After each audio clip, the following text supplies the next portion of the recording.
नमस्कार मित्रों, स्वागत है आपका हमारे इस चैनल में। मैं आज फिर पेश हूँ आपके समक्ष अपने नए वीडियो के साथ। तो आज हमारा विषय रहने वाला है अपना पहला पेपर और उसकी नवी यूनिट को हम करेंगे लोक विकास और पर्यावरण, यानी पीपल डेवलपमेंट एंड एनवायरनमेंट।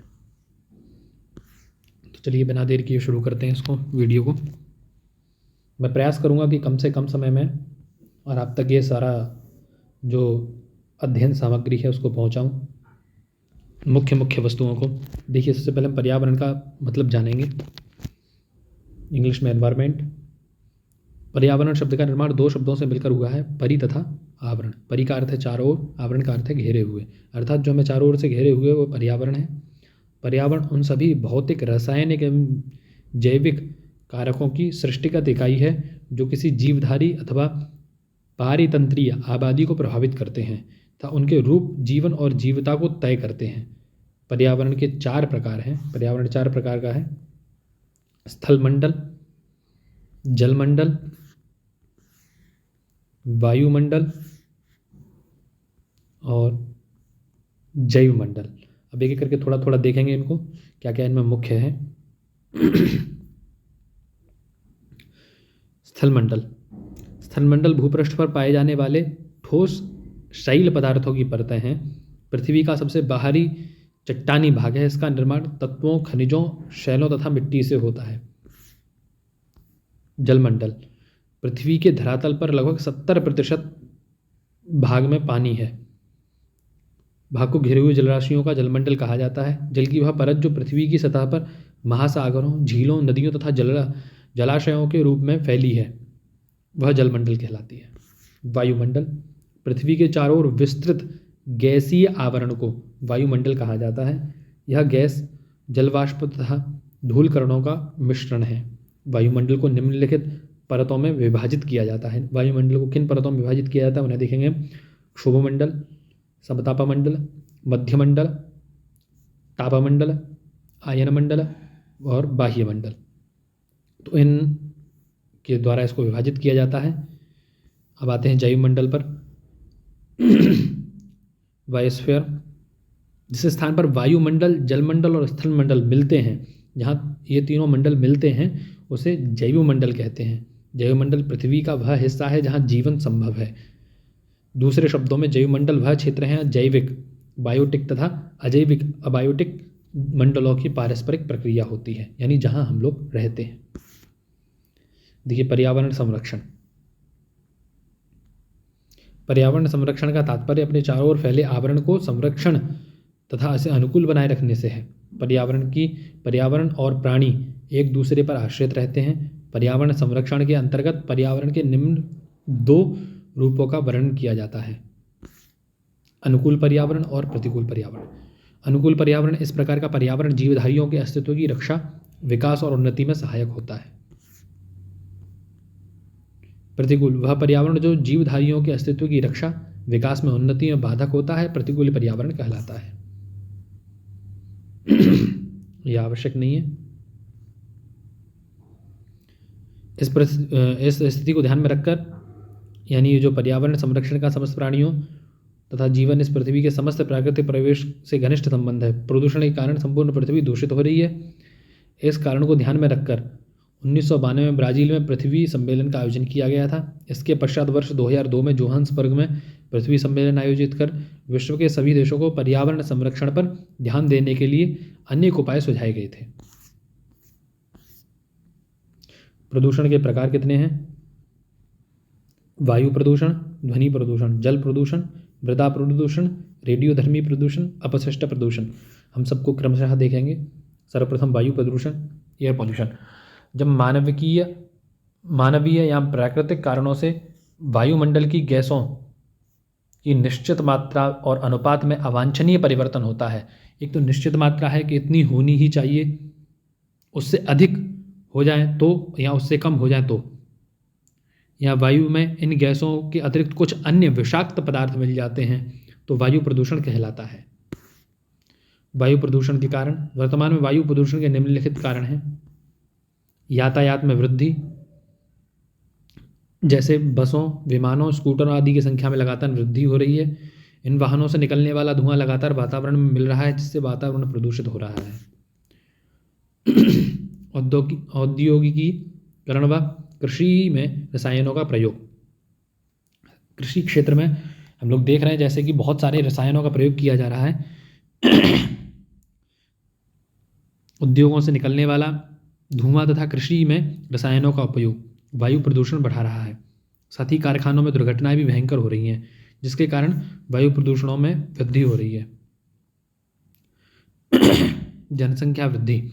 विश्व की बढ़ती जनसंख्या ने प्राकृतिक साधनों का अधिक उपयोग किया। जितने लोग ज़्यादा होंगे उतना ही वस्तुओं का उपयोग ज़्यादा होगा, उतनी ज़्यादा कारें होंगी, उतनी ज़्यादा गाड़ियाँ होंगी। एक एक व्यक्ति के पास में 5-5, 6-6 गाड़ियाँ हैं एक एक घर में, जो महानगर हैं उनमें। तो वही कारण है। औद्योगिकीकरण से बड़े बड़े शहर बनते जा रहे हैं। इन शहरों व नगरों में जनसंख्या दिन प्रतिदिन बढ़ती जा रही है। आवास की समस्या उत्पन्न हो गई है। इस आवास की समस्या को सुलझाने के लिए लोगों ने बस्तियों का निर्माण करना शुरू कर दिया। वहाँ पर जल निकासी, नालियों आदि की समुचित व्यवस्था नहीं है। न होने से गंदी बस्तियों में वायु का प्रदूषण बढ़ रहा है। ये पानी इतस्ततः इकट्ठा हो रहा है पानी। और दूसरा कारण है वनों का दोहन। वनों की कटाई से वायु प्रदूषण में वृद्धि हुई है, क्योंकि वृक्ष वायुमंडल को प्रदूषण को निरंतर कम करते हैं। पौधे हानिकारक कार्बन डाइऑक्साइड गैस को अपने भोजन के लिए ग्रहण करते हैं, तो जीवनदायिनी ऑक्सीजन को छोड़ते हैं। किंतु मानव ने आवासीय कृषि सुविधा हेतु इनकी अंधाधुंध कटाई की है। स्वार्थवशात। वायु प्रदूषण के प्रभाव क्या क्या हैं? देखिए, वायु प्रदूषण जब होता है तो उससे नुकसान क्या क्या होते हैं। वायु प्रदूषण के कारण तंत्रिका तंत्र, श्वसन, फेफड़े एवं रक्त परिसंचरण तंत्र प्रभावित होता है, जिसके कारण चर्म रोग, श्वसन रोग, अस्थमा, सिरदर्द, टीबी आदि रोग होने की संभावना प्रबल हो जाती है। वायु प्रदूषण के कारण अम्लीय वर्षा तथा ओजोन परत के क्षय का खतरा बढ़ जाता है। वायु प्रदूषण के कारण सर्दियों में कोहरा छा जाता है, जिसके कारण प्राकृतिक दृश्यता में कमी और आंखों में जलन होने लगती है। वायु प्रदूषण के कारण त्वचा में कैंसर, आनुवंशिक परिवर्तन या जेनेटिक चेंजेस बढ़ जाते हैं।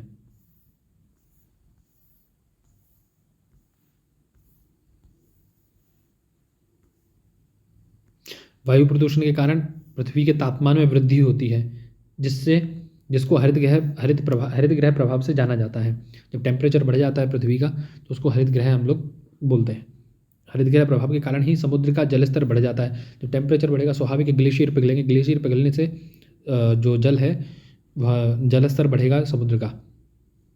और साथ ही जहाँ पानी कम है, जहाँ पर जल राशि कम है, वहाँ पर मरुस्थलीय जो स्थान है वहाँ पर सूखे में वृद्धि होगी। इससे स्थानीय मौसम में परिवर्तन, वर्षा, तापमान, वायु की गति पर प्रतिकूल प्रभाव पड़ता है। देखिए, वायु प्रदूषक के कारक क्या क्या हैं। स्मोग या धुंध। स्मोग वायु प्रदूषण का एक प्रकार है, जो वायु में धुएं और कोहरे का मिश्रण है। स्मोक का निर्माण तब होता है जब कारखानों, वाहनों, खेती, कोयला आदि से जलकर निकलने वाले धुएं में मौजूद राख, सल्फर, अन्य हानिकारक रसायन कोहरे में मिल जाते हैं। स्मोक में कोहरे, धूल और वायु प्रदूषक जैसे कि नाइट्रोजन ऑक्साइड, सल्फर डाइऑक्साइड, वाष्पशीलन कार्बनिक यौगिक आदि का एक हानिकारक मिश्रण होता है। Fly ash. ये जो कोयले की फैक्ट्रियाँ होती हैं, जिनमें कोयले से हम लोग विद्युत घर जो होते हैं, जिनसे बिजली बनती है, उनमें कोयले का प्रयोग किया जाता है बिजली बनाने के लिए। तो उससे निकलने वाला जो है सूक्ष्म पाउडर, ये कह रहे हैं, देखिए सूक्ष्म पाउडर है जो वायु के साथ उड़कर दूर तक जाता है। यह कोयला आधारित ताप विद्युत घरों से उत्सर्जित होता है। इसके कण सिलिकॉन ऑक्साइड, एल्युमिनियम सिलिकेट तथा कैल्शियम ऑक्साइड आदि से बने होते हैं, जो कि श्वसन तंत्र के रोग उत्पन्न करते हैं। अम्लीय वर्षा। मानव जनित स्रोतों से निःसृत सल्फर डाइऑक्साइड निकल करके सल्फर डाइऑक्साइड SO2 वायुमंडल में पहुंचकर यानी वाष्प के द्वारा जब ऊपर पहुंचता है तो जल में मिलकर सल्फेट तथा सल्फ्यूरिक एसिड का निर्माण करती है। जब यह जल वर्षा रूप में नीचे गिरता हुआ धरातल की सतह पर पहुंचता है तो उसे अम्लीय वर्षा कहते हैं। इसका प्रयोग सर्वप्रथम 1858 में हुआ था, हालांकि ये पूछेगा नहीं। अम्ल वर्षा सल्फर डाइऑक्साइड एवं नाइट्रोजन ऑक्साइड उत्सर्जित करने वाले औद्योगिक एवं परिवहन स्रोतों के क्षेत्रों तक सीमित नहीं होती, वरन वह स्रोत क्षेत्रों से दूर तक, क्योंकि वर्षा है बारिश के पानी के साथ में काफ़ी दूर तक पहुंचेगी, और इसकी जो गैस होती है अम्ल वर्षा के उत्तरदायी कारक प्रदूषक गैस रूप में होते हैं जिन्हें हवा तथा बादल दूर तक फैला देते हैं। इसके प्रभाव अम्लीय वर्षा के प्रभाव निम्न हैं। यह वर्षा पृथ्वी के उन पोषक तत्वों को घोलकर बाहर ले जाती है जिनकी पौधों को आवश्यकता होती है। यह प्रकृति में मौजूद एल्युमिनियम, पारे जैसे विषैले पदार्थों को भी घोल लेती है जो मुक्त होकर जल को प्रदूषित और पौधों को विषाक्त कर देते हैं।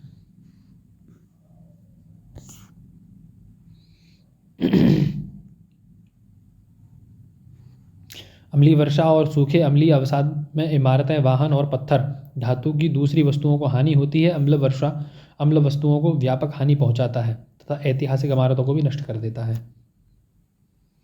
यह दूसरे रसायनों में मिलकर धूम्र कोहरा पैदा करता है जिसमें सांस की समस्याएं उत्पन्न होती हैं।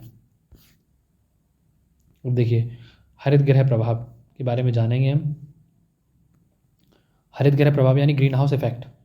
हरित गृह प्रभाव एक प्राकृतिक घटना है क्योंकि इसी के कारण पृथ्वी का निचला वायुमंडल गर्म बना रहता है। यदि ये नहीं होगी तो जो पृथ्वी का हमारा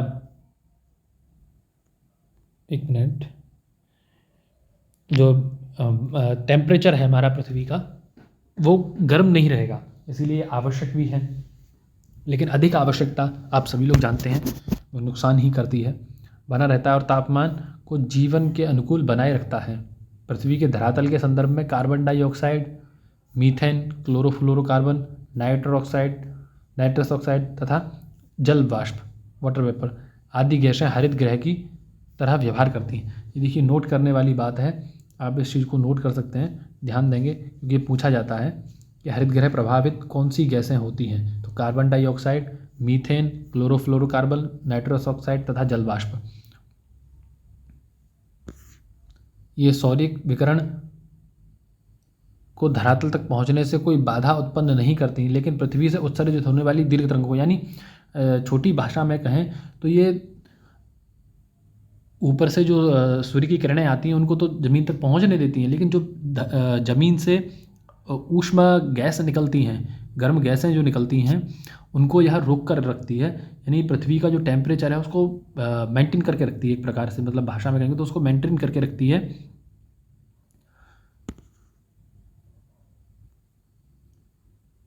यदि ये ख़त्म हो जाएगी, इसके अभाव में पृथ्वी एक शीत व जीवन विहीन ग्रह में बदल जाएगी। लेकिन ग्रीन हाउस गैसों की अनियंत्रित बढ़ती सांद्रता जीवन के लिए हानिकारक होती है। ये अधिक बढ़ रही हैं तो ये हानिकारक हैं। ग्रीन हाउस गैसें कौन सी? ग्रीन हाउस गैसों से तात्पर्य उन प्राकृतिक एवं मानव जनित गैसों से है जो अवरक्त विकणों को अवशोषित करके वातावरण में छोड़ देती हैं, जैसे जलवाष्प, carbon dioxide, methane, nitrous oxide तथा फ्लूरिनेटेड। ये गैसें ग्रीन हाउस गैसें हैं। वायु प्रदूषण के नियंत्रण के उपाय। भारत में वर्ष 2000 में यूरोपीय उत्सर्जन एवं ईंधन नियमन को अपनाया। इसके अंतर्गत साफ तथा उच्च दक्षता युक्त ईंधन का प्रयोग किया जाता है। इसके आधार पर सरकार द्वारा BS-IV, BS-4 या नियम BS-6 मानक को लागू करने का विचार किया जा रहा है। दिल्ली सरकार द्वारा ऑड-इवन भी चलाया गया था। सुप्रीम कोर्ट द्वारा 2000 सीसी से ऊपर वाली डीजल की तथा लग्जरी SUV गाड़ियों का रजिस्ट्रेशन प्रतिबंध लगा दिया गया था। अंतर्राष्ट्रीय स्वच्छ परिवहन समिति के अनुसार कुल कणिकीय पदार्थ का उत्सर्जन 56% तथा NOx के उत्सर्जन का 70% डीजल वाहनों द्वारा होता है। स्वचालित वाहनों में यथासंभव पेट्रोल के स्थान पर संपीड़ित प्राकृतिक गैस यानी कंप्रेस्ड नेचुरल गैस CNG, इसकी फुल फॉर्म याद रखनी चाहिए आप लोगों को।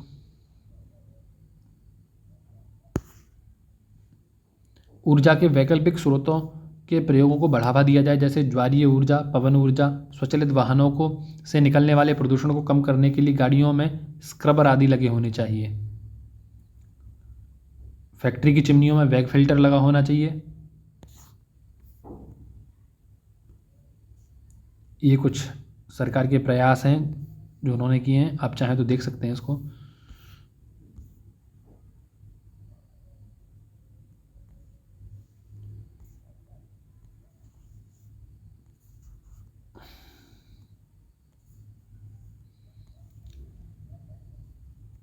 ये आ सकता है और पूछा भी गया है। सफ़र, भारत में वायु गुणवत्ता की जांच करने वाली पहली मोबाइल ऐप सेवा SAFAR, system of air quality and forecasting and research, SAFAR का विकास पुणे स्थित Indian Institute of Tropical Meteorology के वैज्ञानिकों द्वारा किया गया है। यह ऐप नागरिकों को उनके शहर का हवा प्रदूषण स्तर सूचना रियल टाइम में उपलब्ध कराने में सक्षम होगा। इसमें हरा रंग वायु के प्रदूषण के न्यूनतम स्तर का, पीला सूक्ष्म का और प्रदूषण का और लाल रंग खतरनाक स्तर का सूचक है। अब आते हैं सेकंड, ध्वनि प्रदूषण पर।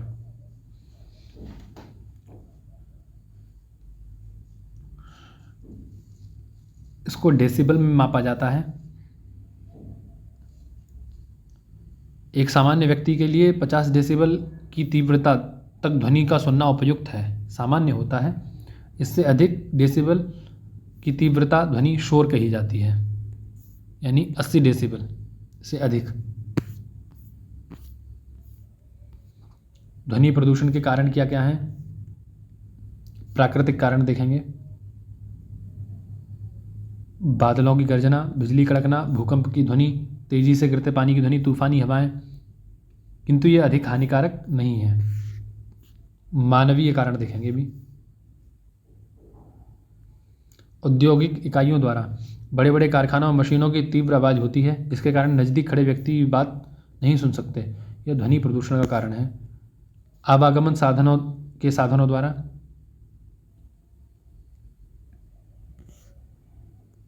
वाहनों की संख्या अधिक है, इस कारण से मनुष्य मुख्य बाजार और मनुष्य के गुजरने वाले मार्गों में गुजरना ध्वनि प्रदूषण का कारण बनता है। सामाजिक क्रियाकलाप, खुले मैदान में बड़े बड़े कार्यक्रम आयोजित करना, जैसे दोनों टाइम नमाज पढ़ना, ये तो है ही है। ध्वनि प्रदूषण के दुष्प्रभाव, अत्यधिक शोर सबसे प्रत्यक्ष हानिकारक प्रभाव कानों पर पड़ता है, जिससे श्रवण शक्ति स्थायी अस्थायी रूप से प्रभावित हो जाती है। काम के दौरान 95 डेसिबल की ध्वनि के संपर्क में आने वाली लगभग 50% अस्थायी बहरेपन का शिकार होते हैं। इसके कारण चिढ़, चिंता, तनाव जैसे भावात्मक मनोवैज्ञानिक भाव पैदा हो जाते हैं। उच्च ध्वनि से मनुष्यों में आवर्धित एड्रीनली स्तर, उच्च रक्तचाप, माइग्रेन, उच्च कोलेस्ट्रॉल स्तर, पेट का अल्सर, अनिद्रा आदि रोग पैदा हो जाते हैं। और इससे अत्यधिक तीव्र ध्वनि से सूक्ष्म जीवाणु भी मर जाते हैं, जिससे मृत अवशेषों का अपघटन में बाधा पहुंचती है। इसके उपाय क्या क्या हैं देखिए। ध्वनि स्रोतों में शोर शमन यंत्रों का उपयोग करना चाहिए। सड़कों के पास भारी मात्रा में वृक्षारोपण जो कि अवशोषित कर सकें वो ध्वनि को। तीव्र ध्वनि के क्षेत्रों में ग्रीन बेल्ट का निर्माण करना चाहिए। ध्वनि ग्रहण करने वाले व्यक्ति के द्वारा सुरक्षा उपकरणों का उपयोग करना चाहिए। तीसरा, जल प्रदूषण। जल में किसी प्रकार की अवांछनीय गैस, द्रवीय, ठोस पदार्थों का मिलना जल प्रदूषण कहलाता है।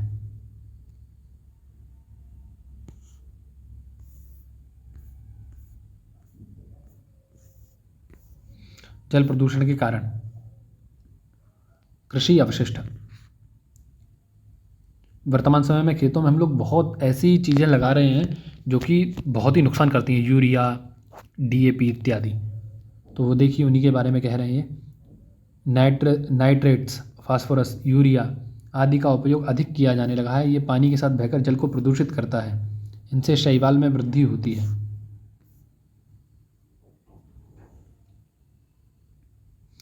और जो कीड़े मर जाते हैं। इसी प्रकार कीटनाशकों का कुछ भाग भी बहकर जल में चला जाता है, जहाँ यह प्रदूषण उत्पन्न करता है। औद्योगिक अपशिष्ट, छोटी बड़ी जो कंपनियां होती हैं उनमें जैसे चमड़ा, औषधि, शराब आदि खाद्य प्रसंस्करण द्वारा गंदे जल का उत्पादन होता है, जो विविध प्रकार से कार्बनिक तथा अकार्बनिक प्रदूषणों द्वारा संक्रमित होता है। इससे अतिरिक्त औद्योगिक उत्सर्जन के ज़्यादातर अवयव का कम सांद्रता होने पर पारिस्थितिकी तंत्र के लिए जहरीले होते हैं तथा बहुत से अवयवों का जैविक अपघटन संभव नहीं होता। यानी बहुत सारी चीज़ों को रिसाइकल नहीं किया जा सकता, वही सब जल में मिल करके नुकसान ही पहुंचाते हैं। घरेलू अपशिष्ट, मानव द्वारा प्रयोग किए जाने वाले जल का लगभग 75 से 80% भाग विविध उपयोग के पश्चात बहा दिया जाता है। यह जल घर की नालियों से मोहल्ले के पश्चात नगर की नालियों में बहता हुआ अधिकांश किसी नदी, झील अथवा सरोवर में चला जाता है अथवा भूमि द्वारा सोख लिया जाता है। यह भी अशुद्धियों से युक्त होता है। जल प्रदूषण के प्रभाव, वनस्पतियों पर प्रभाव, कृषि अपशिष्टों में नाइट्रेट, फास्फोरस, फास्फेट आदि की अधिकता होने से इनमें जलीय शैवाल, नील हरित शैवाल का आधिक्य हो जाता है। परिणामस्वरूप शेष अधिकांश वनस्पतियां समाप्त हो जाती हैं। घरेलू अपशिष्ट, अपमार्जक आदि जल के क्षारीय तथा अनुपयुक्त हो जाता है। इसके कारण जलीय वनस्पतियां नष्ट हो जाती हैं। मानव पर क्या प्रभाव पड़ता है? प्रदूषित जल को पीने से विभिन्न प्रकार की बीमारियों का खतरा उत्पन्न हो जाता है, जैसे पीलिया, हेपेटाइटिस, विषाणु रोग तथा टाइफाइड, हैजा, जीवाणुजनित रोग प्रदूषित जल के कारण ही होते हैं। नाइट्रेट की अत्यधिक मात्रा मानव स्वास्थ्य के लिए हानिकारक है। इससे नवजात शिशुओं की मृत्यु हो जाती है नाइट्रेट से। और फ्लोराइड की अत्यधिक मात्रा दांतों की विषमताओं को जन्म देती है। यही जानवरों में हड्डियों का रोग उत्पन्न होता है फ्लोराइड से। जलीय जीवों पर प्रभाव, मछलियां मर जाती हैं। मछली पालन उद्योग एवं अन्य उद्योगों पर प्रतिकूल प्रभाव पड़ता है। अन्य जीवों पर प्रभाव, गाय, भैंस आदि पशु प्रदूषित जल पीने से आंत रोगों से ग्रसित हो जाते हैं। फ्लोराइड युक्त जल पीने से पालतू व वन्य जीवों में हड्डियों का रोग हो जाता है। इसको कैसे नियंत्रित किया जा सकता है?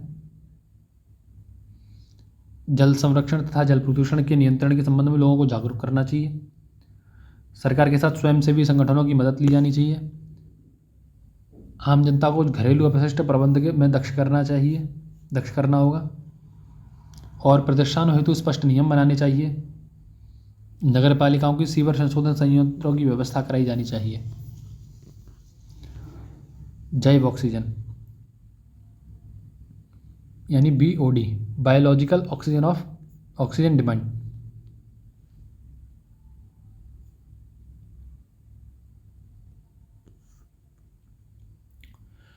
देखिए, कहा जाता है कि स्वच्छ जल की BOD का मान 5 ppm से कम होता है, जबकि अत्यधिक प्रदूषित जल में यह 7 ppm या इससे अधिक होता है। तो ये पूछा जा सकता है कि स्वच्छ जल की BOD का मान कितना होता है, यानी प्रदूषित जल में कितना होता है। और इसको आप पढ़ सकते हैं, ना आवश्यक नहीं है, वही आवश्यक था। ये सरकारी प्रयास हैं कुछ उसको रोकने के लिए। गंगा कार्य योजना शुरू की गई थी निधि संरक्षण कार्यक्रम के वर्ष 1985 में।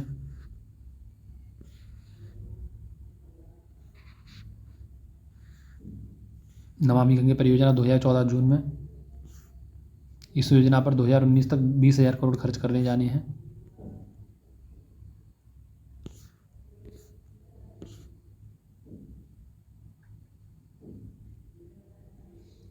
ये किसकी ओर से लागू किया गया था?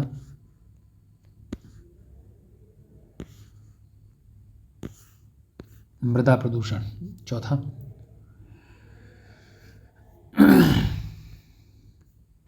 जब मिट्टी की गुणवत्ता में ह्रास होता है तो उसे मृदा प्रदूषण कहते हैं। उसके कारण देखिए जानेंगे हम।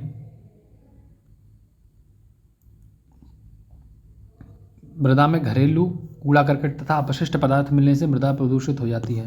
उद्योगों से निकलने वाले अपशिष्ट कई बार सीधे भूमि या मृदा पर बहा दिए जाते हैं, इससे मृदा प्रदूषित होती है। कृषि के दौरान कीटनाशी, शाकनाशी, खरपतवारनाशी प्रयोग से मृदा विषाक्त हो जाती है, जिसके कारण मृदा प्रदूषित हो जाती है। अत्यधिक समय तक जल जमाव तथा लवण की अधिकता से ही मृदा प्रदूषित होती है।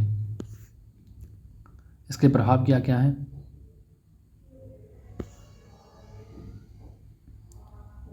प्रत्यक्ष या परोक्ष रूप से जीव जंतु तथा वनस्पतियों पर इसका प्रभाव पड़ता है।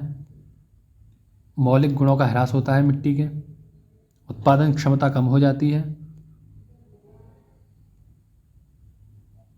रासायनिक प्रदूषक मिट्टी में मिलकर वनस्पतियों एवं फसलों को प्रभावित करते हैं, जिसका प्रभाव जीव जंतुओं और अपेक्षाकृत बड़े जंतुओं पर अत्यधिक पड़ता है। मनुष्य भी इन सबसे प्रभावित होता है। इसके उपाय क्या हैं इसको रोकने के? जैविक खाद का उपयोग किया जाए, रासायनिक खाद का प्रयोग कम किया जाए, औद्योगिक अपशिष्टों को बिना उचित उपचार के यानी बिना रिसाइकिल किए घातक रसायनों को छाने बिना भूमि पर बहाने का प्रतिबंध लगे। शहरी कचरे का यंत्रों द्वारा निस्तारण करके निस्तारित कचरे का विद्युत उत्पादन एवं खाद्य उत्पादन आदि में प्रयोग किया जाए। और कृषि उत्पादन में कम से कम कीटनाशकों का उपयोग किया जाए। देखिए, भूमिगत जल प्रदूषण, औद्योगिकी, नगरीय तथा कृषि में प्रयुक्त अपशिष्टों के जल के साथ रिसकर भूमिगत जल में मिलने के कारण ही भूमिगत जल प्रदूषण उत्पन्न होता है। भूमिगत जल प्रदूषण के प्रभाव निम्नलिखित हैं। भारत में कुछ भागों में भूजल में आर्सेनिक प्राकृतिक स्रोत के कारण विद्यमान है।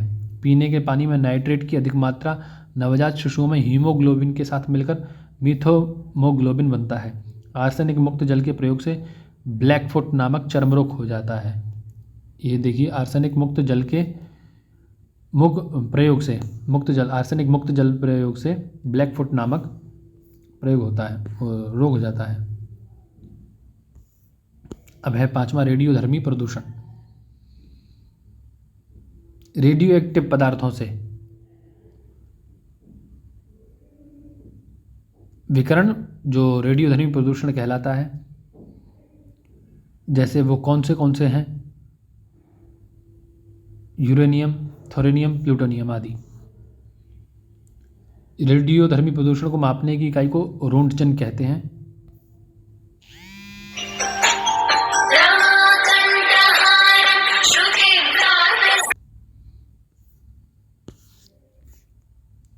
रेडियोधर्मी प्रदूषण के कारण मानव जनित प्रदूषण,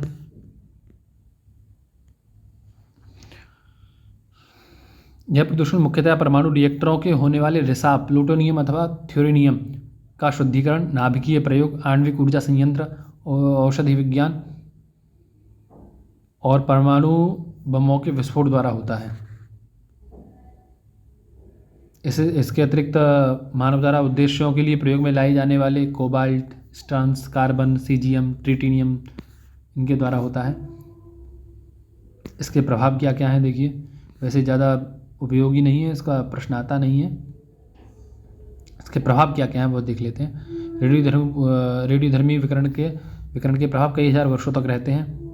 यानी जो आइटम बम में प्रयोग किए जाते हैं रेडियोधर्मी पदार्थ, उनके बारे में कह रहे हैं यहाँ पर। रेडियोधर्मी प्रदूषण के कारण मनुष्यों में खतरनाक रोग जैसे अस्थि कैंसर, रुधिर कैंसर, ट्यूबरकुलोसिस आदि हो जाते हैं। रेडियोधर्मी प्रदूषण के कारण जीन और गुणसूत्रों में हानिकारक परिवर्तन होते हैं। बच्चों की गर्भाशय में मृत्यु हो जाती है। रेडियोधर्मी प्रदूषण का प्रभाव धीरे धीरे कई वर्षों तक लकवा, गूंगापन, बहरापन आदि रूपों में दिखाई देता है। वर्ष 1945 में जापान के शहर हिरोशिमा और नागासाकी 9 अगस्त और 6 अगस्त को अमेरिका ने परमाणु बम का विस्फोट कर इन दोनों शहरों को नष्ट कर दिया था। आज भी वहाँ इसके हानिकारक प्रभाव देखे जा सकते हैं। नियंत्रण के उपाय हैं इसके: परमाणु अस्त्रों के उत्पादन पर प्रतिबंध लगना चाहिए। मानव प्रयोग के उपकरणों को रेडियोधर्मिता से मुक्त किया जाना चाहिए। चश्मे पहनकर यूवी विकिरणों से बचना चाहिए। और जहाँ रेडियोधर्मी प्रदूषण हो वहाँ कार्य जल्दी से समाप्त कर देना चाहिए। जहाँ तक संभव हो सके रेडियोधर्मी वाले पदार्थों को समुद्र जल, नदी जल आदि में विसर्जित नहीं करना चाहिए।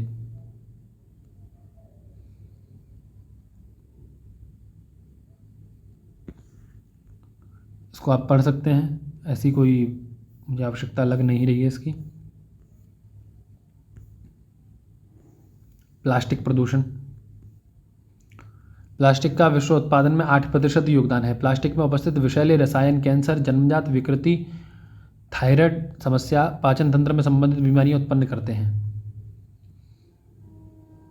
प्लास्टिक में अंतःस्रावी समस्या पैदा करने वाले रसायन उपस्थित रहते हैं, जिसके कारण डायबिटीज जैसी बीमारियां उत्पन्न हो जाती हैं।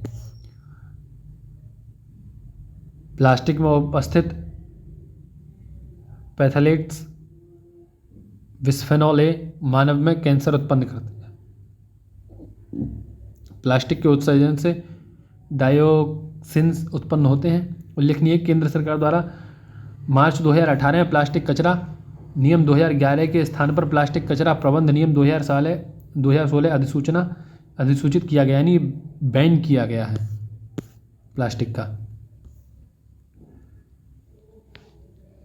अपशिष्ट ठोस पदार्थ।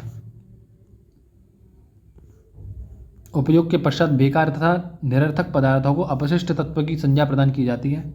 इन पदार्थों को प्राकृतिक स्वरूप से आधार पर ठोस, तरल इत्यादि विभाजित किया जाता है। इन अपशिष्टों के कारण उत्पन्न प्रदूषण की समस्या काफ़ी खतरनाक स्तर पर पहुंच गई है, जिनसे पर्यावरण सहित सभी प्राणी जगत को प्रभावित हो रहा है। धात्विक ठोस अपशिष्ट कौन से हैं? कांच के डब्बे, बोतल, क्रॉकरी, लोहा आदि। अधात्विक ठोस पदार्थ पैकिंग का अपशिष्ट, कपड़ा, रबर, काष्ठ, चर्म, भोज्य पदार्थ आदि। भारी ठोस अपशिष्ट मशीनों के पार्ट, फर्नीचर के टुकड़े, टायर आदि। राख काष्ठ, कोयला, उपलों की राख, मृत जीव, पशु, कुत्ता, बिल्ली इत्यादि। मकानों के भग्न शेष, मिट्टी, पत्थर, काष्ठ तथा धातु के सामान। कृषिजन्य अपशिष्ट भूसा, खाद, पत्तियां, डंठल, अनाज आदि। मलमूत्र ग्रामीण एवं नगरीय क्षेत्रों में उत्सर्जित मलमूत्र। उद्योगजन्य अपशिष्ट नाभिकीय कचरा, कोयला, राख, रासायनिक अपशिष्ट तत्व आदि। चिकित्सा अपशिष्ट रासायनिक व जैविक अपशिष्ट, शरीर के अंग, सिरिंज, नली, बोतल, दवाओं के पैकेट आदि।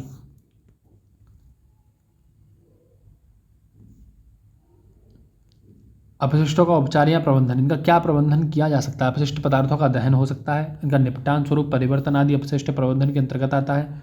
इनका प्रबंधन निम्न तरीके से किया जा सकता है। इनको रिसाइकिल किया जा सकता है, पुनर्चक्रण। अपशिष्ट जो डिस्पोजेबल है उनको नष्ट किया जा सकता है। कंपोस्टिंग की जा सकती है। मिट्टी में दबाया जा सकता है। दहन जलाया जा सकता है। विखंडन तोड़ फिशन तोड़ा जा सकता है।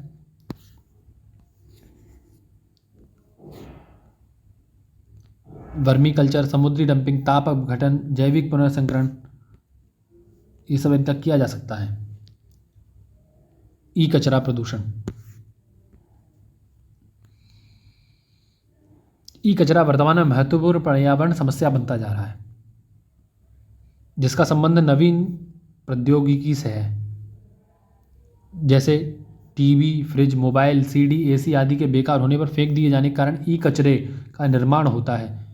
ई कचरे से निकलने वाले जहरीले तत्व और गैस मिट्टी व पानी में मिलकर उन्हें बंजर और जहरीला बना देते हैं। पुनः यही फसलों में पहुंचकर हमारे शरीर को बीमारियों में जन्म देते हैं। ई कचरे के स्रोत क्या क्या हैं देखिए। Computer, monitor, speaker, printer, keyboard अपशिष्ट, मोबाइल इत्यादि, डीवीडी, वीसीडी प्लेयर से निकले हुए अपशिष्ट, यानी हम जो भी इलेक्ट्रॉनिक वस्तुएं उपयोग करते हैं उन सब से निकलने वाले जो उपकरण हैं, उनके अपशिष्ट उपकरण हैं, वे सभी ई कचरे में आते हैं। जैसे vacuum cleaner, microwave, washing machine, air conditioner से निकले हुए अपशिष्ट, श्रव्य दृश्य साधन जैसे वीसीआर वगैरह से। उल्लेखनीय है कि भारत में ई वेस्ट उत्पादन में महाराष्ट्र का प्रथम स्थान है, जबकि तमिलनाडु का द्वितीय, आंध्र प्रदेश का तृतीय और उत्तर प्रदेश का चतुर्थ स्थान है। ई वेस्ट कचरे का प्रभाव क्या है? ये कचरा बहुत से खनिज, रसायन व भारी धातुएं जैसे पारा, सीसा, आर्सेनिक, बेरिलियम, केडियम इत्यादि तत्व पाए जाते हैं। ये तत्व मानव स्वास्थ्य के लिए साथ साथ पर्यावरण, जीव जंतुओं को प्रभावित करते हैं। ये कचरा प्रबंधन नियम 2016 में आया था। ये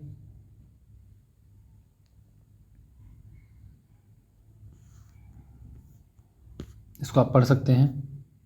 ई परिसर, ये भारत की पहली वैज्ञानिक ई अपशिष्ट पुनर्चक्रण इकाई है।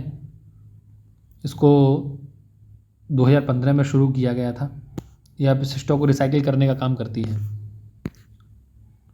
अब प्रदूषक क्या क्या हैं जिनसे प्रदूषण उत्पन्न होता है?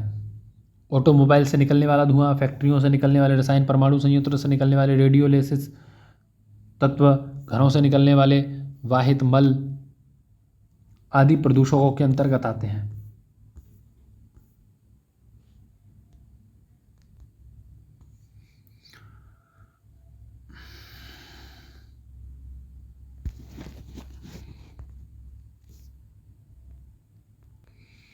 देखिए, यहाँ प्रदूषकों का वर्गीकरण किया गया है। प्राथमिक प्रदूषक ऐसे प्रदूषक हैं जो प्राकृतिक अथवा मानवीय क्रियाकलाप के द्वारा सीधे वायु में निष्कासित होते हैं, जैसे ईंधन से निकलने वाली sulphur dioxide, nitrogen oxide, carbon dioxide तथा कार्बन मोनोऑक्साइड।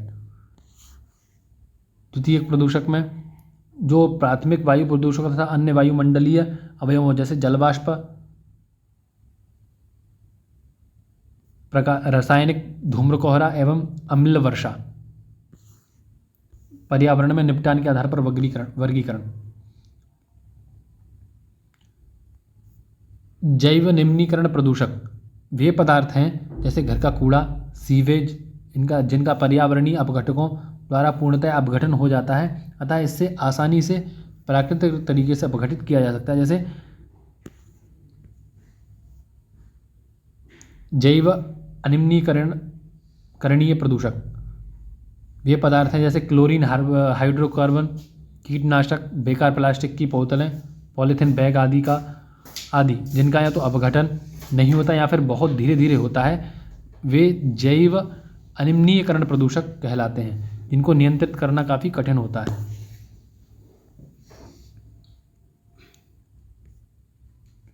पर्यावरण में उपस्थिति के आधार पर इनका वर्गीकरण। मात्रात्मक प्रदूषक ये ऐसे प्रदूषक हैं जो प्रकृति में पाए जाते हैं, लेकिन इनका वातावरण में एक सीमा से अधिक संकेंद्रण होने से प्रदूषण उत्पन्न होने लग जाता है, जैसे कार्बन डाइऑक्साइड, नाइट्रोजन ऑक्साइड। गुणात्मक प्रदूषण ये ऐसे प्रदूषक हैं जो प्रकृति में प्राकृतिक रूप से नहीं पाए जाते, बल्कि मानव द्वारा निर्मित कुछ विशेष गुण वाले होते हैं, जैसे खरपतवार नाशक, DDT आदि।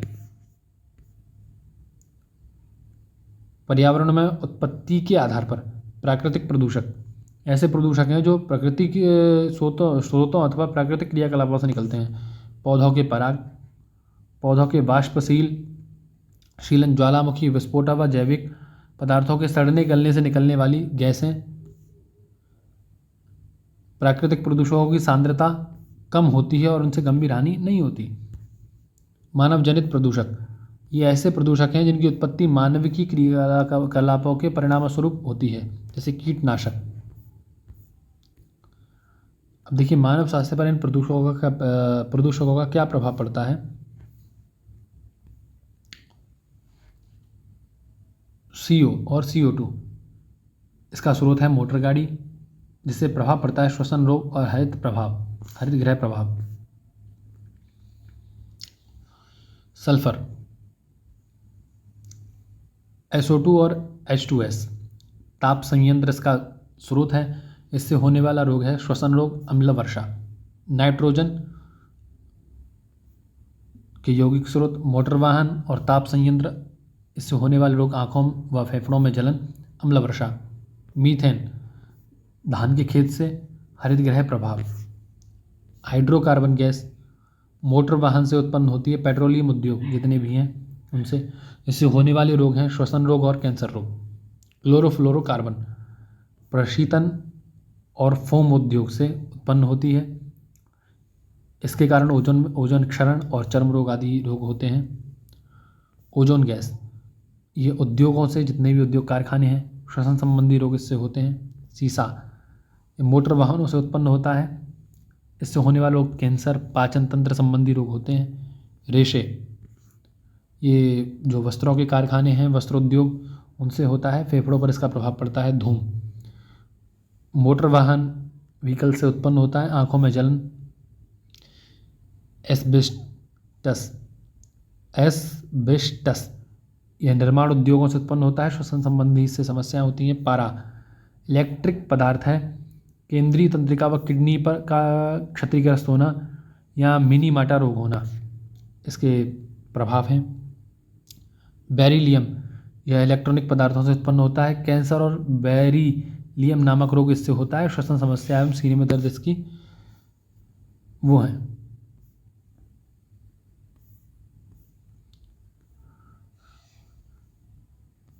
तो आज के लिए इतना ही, बाकी काम अगले वीडियो में देखेंगे।